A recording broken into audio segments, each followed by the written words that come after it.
A Universidade Federal de Goiás adota o sistema de cotas desde 2008, a partir do programa UFG Inclui.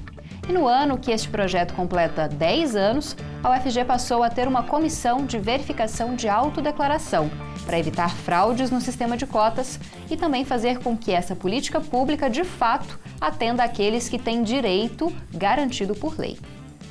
E para falar mais sobre esse assunto, nós vamos conversar agora com a Janira Sodré Miranda, que é coordenadora do Núcleo de Estudos das Relações de Gênero, Raciais e Afrodescendência do IFG. Olá, professora Janira, obrigada pela presença. Olá, Camila, é um prazer estar aqui no seu programa para discutir um assunto tão relevante para a comunidade negra. Prazer pra gente. E também vamos conversar com Salomão Rodrigues da Silva Neto, que é defensor público e membro do Núcleo de Direitos Humanos da Defensoria Pública. Olá, muito obrigada pela presença, Salomão. Tudo bem, Camila. A Defensoria também agradece a oportunidade de debater o tema que é tão caro para a nossa instituição.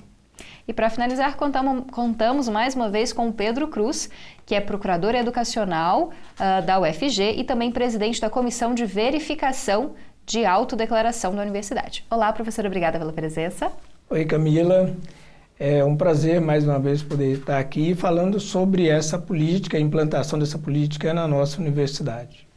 Bom, para começar, vou começar por você, Pedro. Já te chamei de professor, né? Queria que você explicasse para a gente o que é a autodeclaração. Bom, a autodeclaração é um ato declaratório, né, do indivíduo sobre si mesmo, como ele se reconhece, né? Uhum. Vocês poderiam abranger outros aspectos para a gente também, Salomão? Sim, como o professor Pedro explicou, é uma forma de um indivíduo se identificar, né, por ele mesmo diante de como ele se vê, como que ele está inserido dentro da nossa sociedade, a partir de sua etnia, né?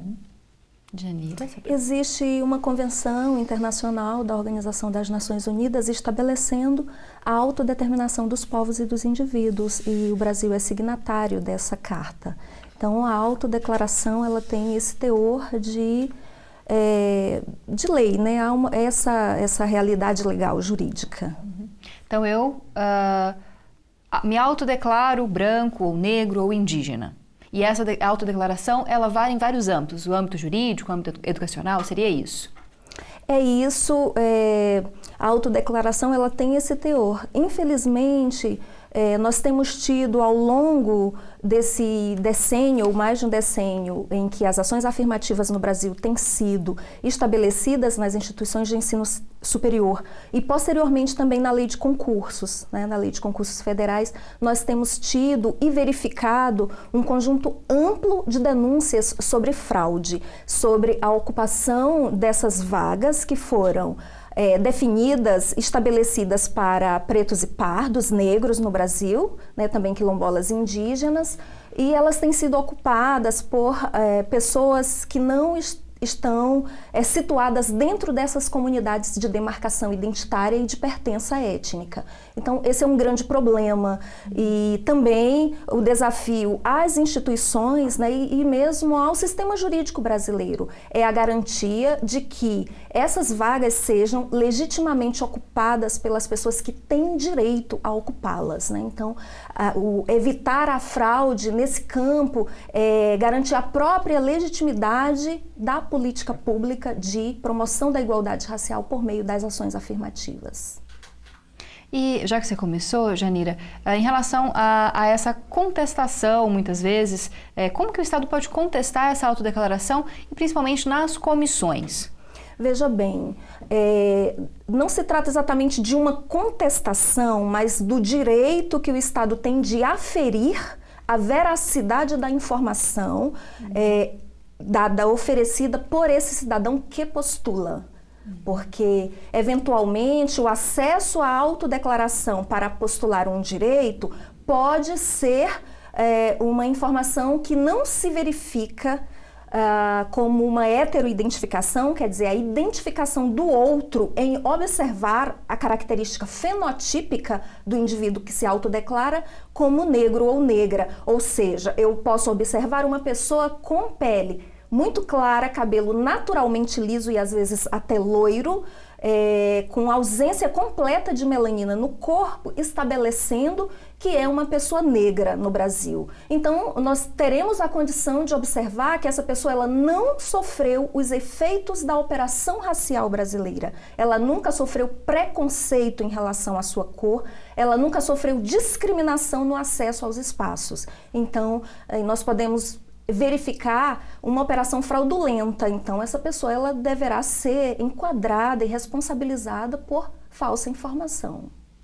Salomão, como é que funciona a questão jurídica mesmo em relação a a atestar, né, como a Janira colocou, a autodeclaração? Isso. Os mecanismos de heteroidentificação, a gente tem que sempre esclarecer que existe, quando você verifica se a pessoa pertence a esse grupo, existem tanto os elementos de autoidentificação, que é a autodeclaração, quanto os elementos de heteroidentificação, que são elementos externos, de como aquelas pessoas veem aquele indivíduo que se autodeclara pertencente de uma minoria étnica, né? No caso racial. A importância da comissão de funcionar como esse mecanismo de heteroidentificação, na esteira do que a professora Janira nos explicou, é justamente isso, inibir que determinadas pessoas que não pertençam àquela minoria se utilizem dos direitos das outras pessoas que seriam os destinatários reais da política afirmativa. Então, instituir a comissão também é um resultado desses estudos de durante 10 anos de implantação da ação afirmativa e de verificação se ela está conseguindo atingir os indivíduos que dela necessitam. Por isso, essa importância em fiscalizar, como toda política pública estatal. Você ter alguma forma de fiscalização, só o fato de existir já inibe. Você passar por esses mecanismos de heteroidentificação, que inclusive juridicamente já foram debatidos perante o Supremo Tribunal Federal, em ADC, Ação Declaratória de Constitucionalidade, em ADPF, quando se discutiam, e os ministros entenderam que é possível sim, além do elemento de autoidentificação, fixar também parâmetros heteroidentificadores. Pedro, e como é que funciona essa forma de atestar essa autodeclaração dentro da comissão da UFG? Bom, o funcionamento das comissões propriamente, no processo de verificação que nós fizemos a primeira vez na matrícula em 2018, a gente já havia constituído uma comissão, ela vinha atuando mais por demandas, mas efetivamente na matrícula isso vem acontecer a partir de 2018. Então nós constituímos as comissões, elas são compostas por 3 membros, 3 integrantes nas comissões, elas funcionam como um mecanismo de controle da aplicação dessa política pública, né? Então aqueles candidatos que se autodeclararam preto, pardos ou indígenas, que também a comissão atua, só que de uma forma diferente, que ela faz a aferição de documentação, que é exigido, né, nesse caso. Então, essas comissões, elas recebem esses candidatos, eles passam por uma pequena entrevista, no momento em que todos os membros da comissão também é o momento oportuno para verificar essas características fenotípicas do candidato, não é? E depois, então, é repassado a eles o resultado da entrevista na comissão, né? Então, as comissões, elas receberam, né, um treinamento, a CEPIR esteve aqui com a gente, fez uma capacitação, a gente tem procurado, de todas as formas, buscar subsídios para que a gente capacite a cada dia mais os membros dessa comissão para poder fazer esse trabalho de heteroidentificação desses candidatos que se apresentam para ingressar na nossa universidade.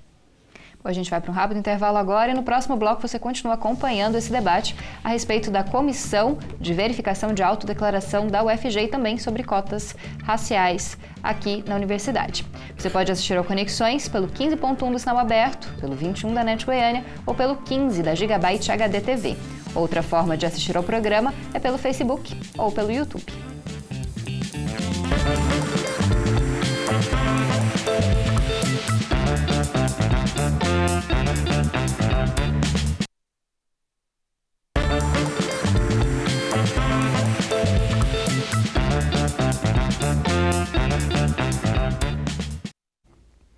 Conexões de hoje fala sobre a Comissão de Verificação de Autodeclaração, que tem o objetivo de evitar fraudes e garantir o benefício das cotas para aqueles que realmente têm o direito garantido por lei. E por isso, nós recebemos no nosso estúdio a Janira Sodré Miranda, que é coordenadora do Núcleo de Estudos das Relações de Gênero, Raciais e Afrodescendência, do IFG, o Salomão Neto, defensor público e também membro do Núcleo de Direitos Humanos da Defensoria Pública, e por fim o Pedro Cruz, que é procurador educacional e institucional da UFG e presidente da Comissão de Verificação de Autodeclaração. Salomão, eu queria começar com você nesse momento. Mesmo depois de indeferidos os pedidos, das pessoas terem passado pela comissão e terem sido indeferidas, né, elas procuraram a justiça muitas mais de uma vez. Por que existe essa dificuldade do entendimento das cotas, do entendimento de quem deve ser beneficiado por essa ação afirmativa? Em verdade, os mecanismos de heteroidentificação, que são os avaliados pela comissão, após o parecer de verificação ou não se aquela pessoa é pertencente, deve ser assegurado às pessoas que postularam a ampla defesa e o contraditório, tanto em via administrativa, como também não se pode excluir do judiciário a apreciação da matéria.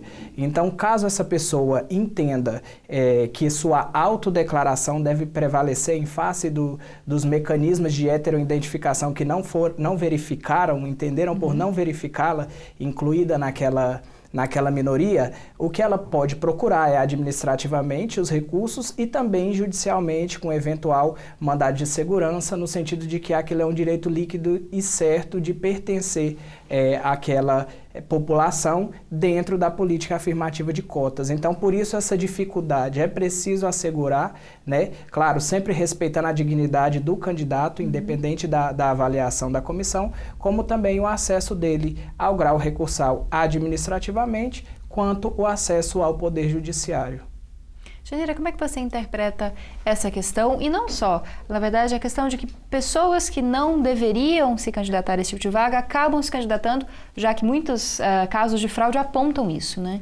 Acho que mais amplamente, Camila, vale a pena a gente conversar um pouco sobre a identidade brasileira, sobre o tema também da mestiçagem no Brasil, como uma ideologia que foi de Estado e que está amplamente disseminada na sociedade brasileira, com obras e autores considerados intérpretes do Brasil, fazendo uma abordagem sobre o tema da mestiçagem como uma ideologia de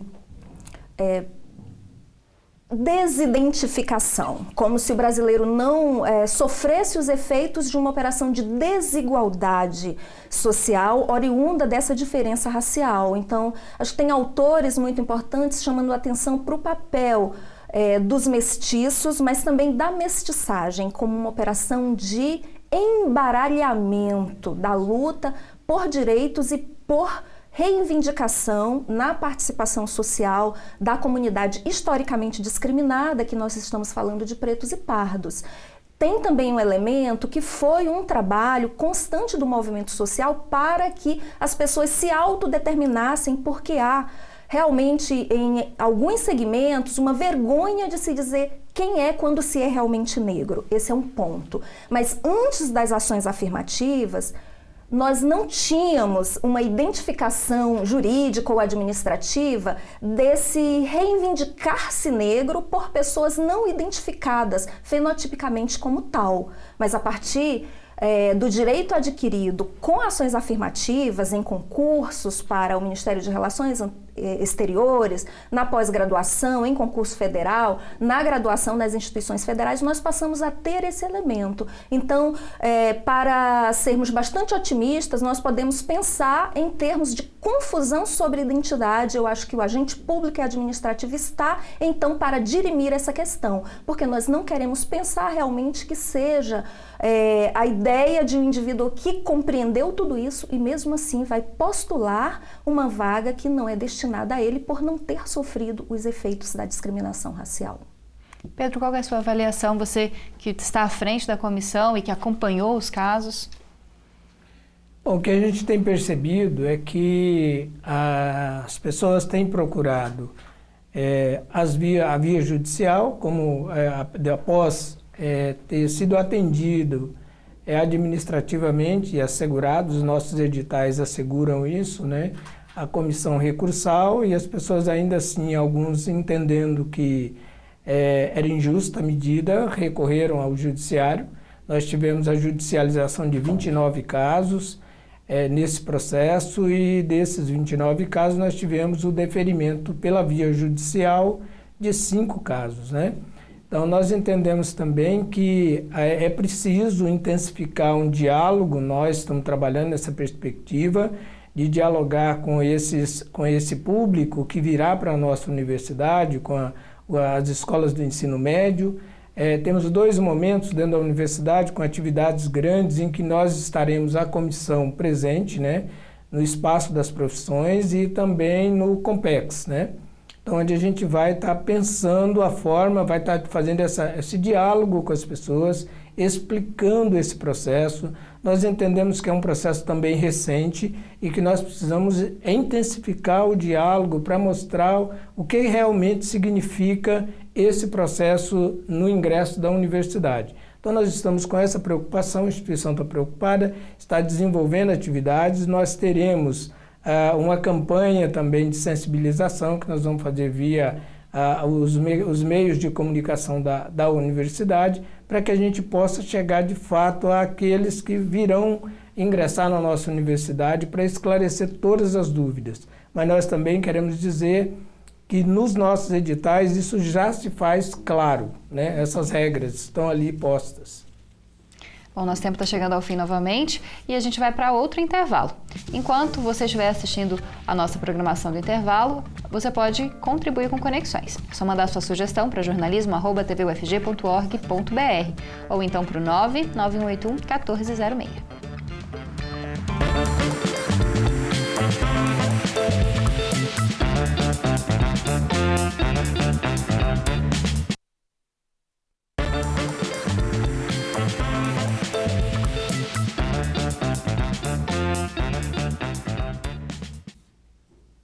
Esse é o último bloco do Conexões, que está debatendo sobre a Comissão de Verificação da Autodeclaração, que tem o objetivo de evitar fraudes e garantir que o benefício das cotas vá para aqueles que realmente têm o direito garantido por lei. E nós recebemos para essa discussão a Janira Sodré Miranda, coordenadora do Núcleo de Estudos das Relações de Gênero, Raciais e Afrodescendência, do IFG, o Salomão Neto, defensor público e membro do Núcleo de Direitos Humanos da Defensoria Pública, e também o Pedro Cruz, procurador educacional institucional da UFG e presidente da Comissão de Verificação de Autodeclaração. Janira, o que acontece no caso de um aluno que ingressa no ensino superior, não só na Universidade Federal, mas nas outras instituições de ensino superior que têm as cotas, e que depois é verificado que esse aluno não faz parte da população que deveria estar sendo atendida pelas cotas? O que pode acontecer com ele judicialmente e dentro das instituições? Em qualquer tempo do processo seletivo ou da estada do estudante admitido numa situação assim na instituição, ele será denunciado, identificado e responsabilizado, inclusive com o trancamento da sua matrícula e a retirada dele do quadro institucional na qualidade de discente, nesse caso específico. Quer dizer, a legislação ela é muito clara e muito específica sobre a falsa declaração. Em qualquer tempo que ele for identificado, será responsabilizado e retirado desse quadro. Também há iniciativas diversas de coletivos institucionalizados dos movimentos negros para identificar também essas pessoas e responsabilizá-las extra-administrativamente, juridicamente também por declaração falsa. Uma forma também de nós darmos a legitimidade a essa política pública e o significado dela, porque ela também é resultante da ação